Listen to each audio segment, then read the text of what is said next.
Bonsoir, Minneapolis Simple Magazine. Bonsoir, Minnesota. Nothing French here, but maybe a little touch of a French.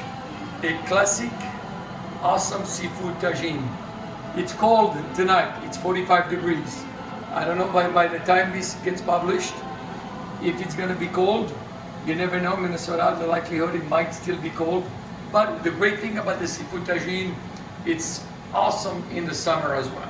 It has such a dual purpose and such a great, wonderful dish to make. What is a tagine? It's really very simple. It's a clay pot where we take, and you can see the vessel at the bottom. This is a fancy one. You really don't need it to be this fancy, quite honestly. It allows for you to build the dish, and then cover it, and while the dish is cooking. I like this vessel where you can see I'm making a sauce right now, and I'm covering it, and the minute I'm covering it, the steam hits the pan. What happens with that? It goes back in. With the tagine, the steam goes back up and it hugs the outside of the walls, and a lot of it stays on the outside, which allows for a much more concentrated flavor and a wonderful umami dish. There is nothing more umami than Moroccan cuisine. It incorporates so many wonderful spices, preserved lemons, rose water, the gingers, the cumins, the saffrons, some really wonderful, phenomenal flavors. And don't let any of this intimidate you. This is really a very, very simple process. You have two types of tagines. You have many types of tagines, but you have some, like this one, that you cannot saute and sear in, because if you do, you'll crack it. Guess who just cracked one? Me. They're very expensive. When you have a tagine like this, you finish in here, but you start in a cast iron. And that's what we're gonna do. You can have, there are tagines that have the bottom cast iron, and then the top. Those are awesome as well. We use a lot of those at the restaurant. The only problem with those is that the cast iron gets hot and stays hot for a long time. So you can't pick it up. You gotta be very, very careful. And if you pick it up and you put it on the table, make sure you have like a guard, so you're not scorching your table. These, right now, I am tempering it. As you can see, I have low heat and little water, because if I don't do that, I'm gonna crack the tagine, which I just did with another one. Luckily in this house we have a lot of them. Worked in some of the best restaurants in the world, did all kind of different jobs. They were mostly French, but nothing says flavor than the cuisine I grew up on, this Spanish Moroccan cuisine. In this case, it's very Moroccan. Actually, this is a little bit of an Andalus version of the seafood tagine. The base of the seafood tagine is what we call charmoula. Charmoula is this wonderful mixture of spices that we grind into a paste. There is a couple of different types of charmoula. One is green, made with parsley, cilantro, cumin, raisins. One is red. And as opposed to making you do the paste, I'm gonna have us do the charmoula in the pan. One of the things that I love charmoula, and I like it in a raw stage, but one of the things that I really sort of like turns me off a little bit about charmoula is it can get bitter of all of those things, the garlic, everything is in a raw stage. This is sort of a technique where I have a charmoula, and we're going to do a red charmoula, which incorporates paprika, which incorporates cilantro and parsley, but has paprika as a main component. Furthermore, we are going to saute those onions and that garlic so we can get that bitterness, caramelize them beautifully, and create a charmoula that's going to be a wonderful part of our dish. My cast iron has some rice bran oil in it. I am going to add to these red onions. So we're making a tagine for 4. It's a cup of red onions. Usually I would have my onions first, let my onions get translucent because they're going to cook. They're going to take a little more time to cook, and then I'm going to add my garlic. I'm adding both of these at the same time because I don't want these to. I want them to caramelize, but I don't want them to go over the caramelization. So one of the things that my mom taught me is that spices comes in 3 main colors: dark, middle, like yellow, like ginger, like coriander, and then you have green, which are the herbs. And the red ones go in early because those don't get burnt as easily. But when you go in early, you can get a lot of that flavor out. The yellow ones and the ones that are a little bit more fragile, like saffron, go in the middle once I have liquid. And the ones that are green, which are for perfume, for that beautiful sense. I mean, the tagine, once you open it, it's going to hit you in the face like nothing you've ever scented. Those go in at the end.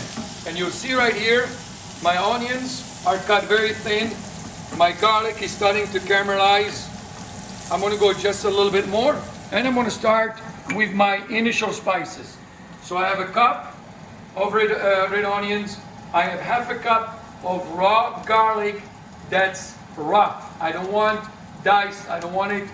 I want that water that's in the garlic. And you'll see why. I'm going to add a touch of cayenne. We like it spicy. I'm going to add my paprika. And paprika is predominant. So the cayenne is a teaspoon, the paprika is 2 tablespoons.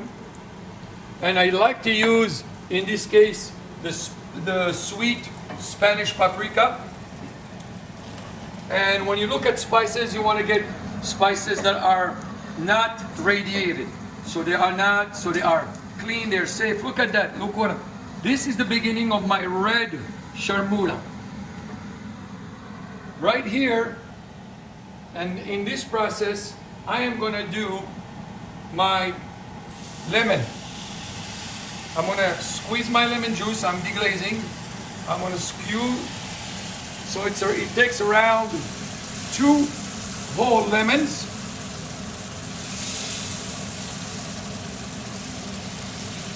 One whole lime. You can see the citrus right here. And I already rubbed those lemons and limes to soften them up so the juice is coming out nicely. And you can see it right here. Oh, this is starting to create flavor like you've never seen before. And right here, in this process, I'm going to add my peppers. My peppers are going to get soft and they're going to get beautiful in this process right here. All I'm doing is adding to my peppers, I'm coating my peppers with all that flavor. Water first. This is my base. This is my base for my red charmoula. I want to bring this. I deglaze the pan, and I'm bringing all this stuff up right now. And all of this stuff is going to come in my tagine that is nicely tempered, nice and hot.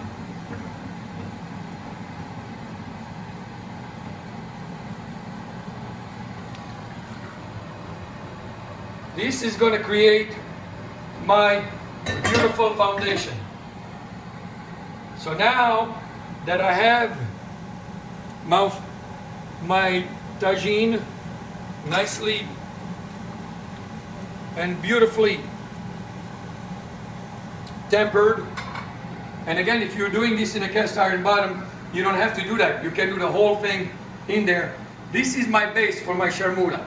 Now I'm going to add my saffron. This is Moroccan saffron. I import it. I am I love that flavor. I love that smell. I love the aroma in it. And you got to be careful. A little bit goes a long way, which is a pinch. I'm going to add my cumin. These are all freshly grinded.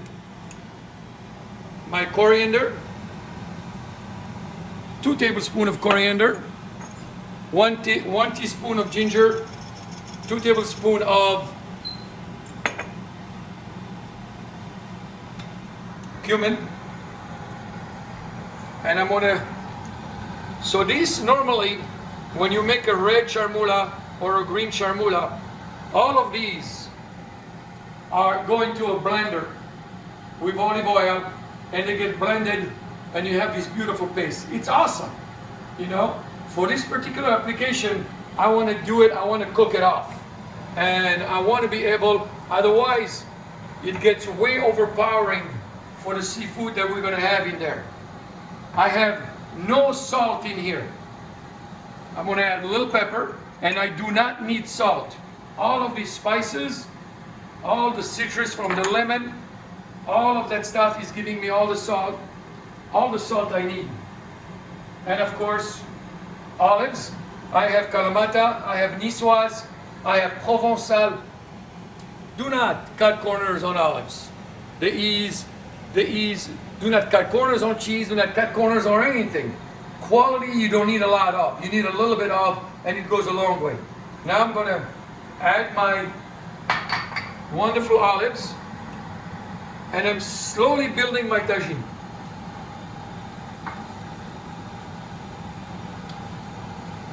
One and a half cups of tomato paste. Tomato paste, and you want to make sure you use tomato paste that is only 100% tomato paste, organic if you can. This is gonna do 2 things.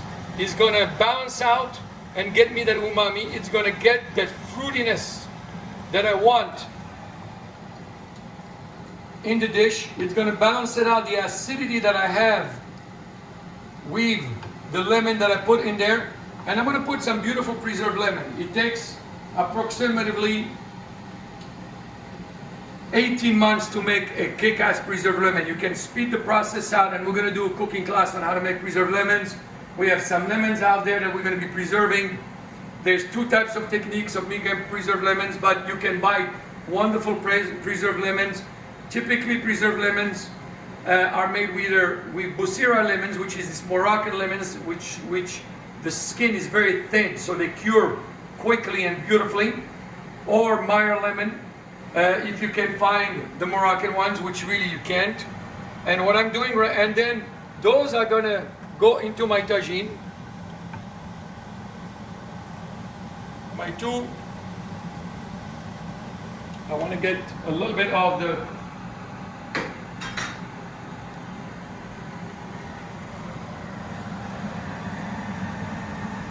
and I am building my tagine right now. So now it's very important. The great thing about tomato paste is that it's very concentrated, but if you don't cook it off long enough, you won't get the flavors. Chickpeas. So these canned organic chickpeas are fine. You can make your own, that's fine as well. Just please make sure you don't buy the ones that have all that added salt and additives and preservatives in them. What I'm doing right now is starting to create a base.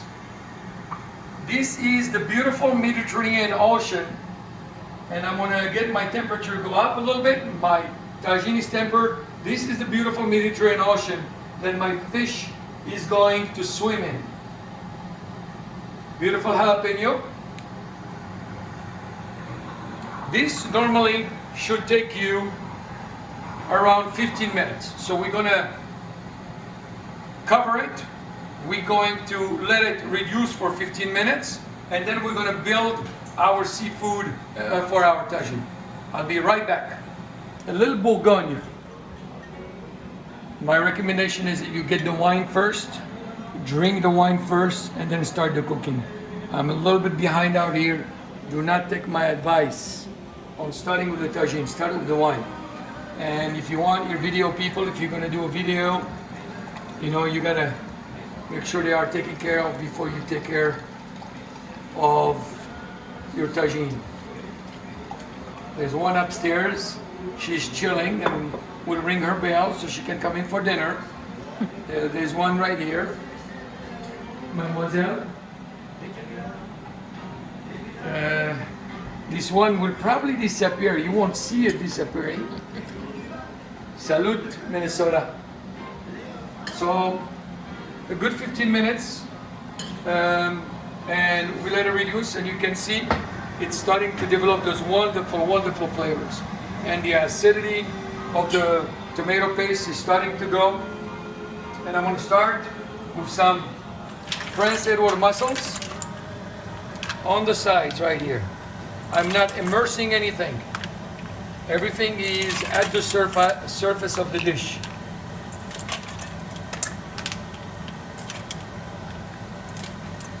And now these mussels have, one of the reasons I added water versus of a fumet, which you can, which is like a seafood stock, is that I'm going to have so much seafood in here, I have so much flavor in here. I have all the flavor I need and all the liquid I need. I'm going to get my little mix.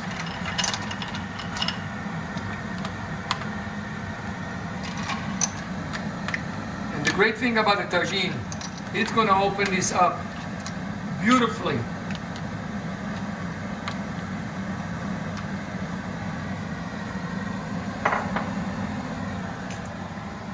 My head on, tail on shrimps. So basically what I'm doing with all this seafood is really steaming it.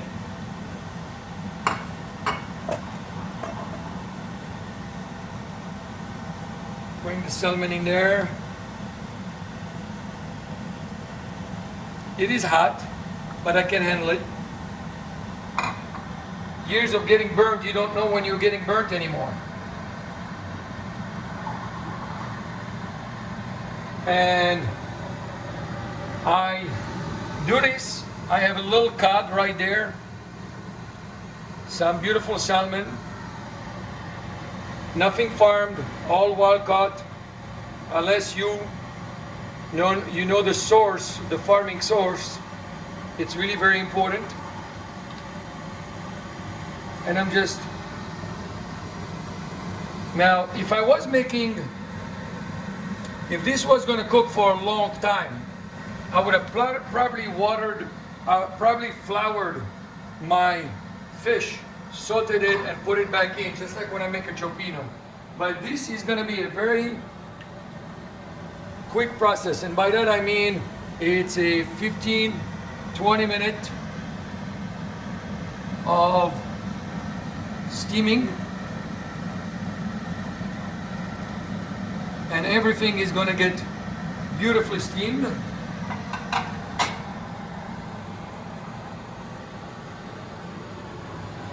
My cilantro and parsley, which really towards the end.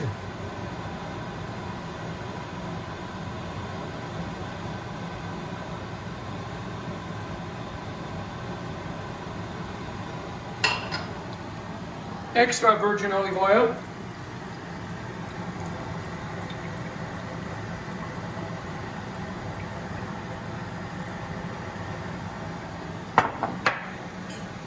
And I have some mint that are reserved right here. This is going to happen at the end. This is to balance out and give it that perfume and cut down on the seafood.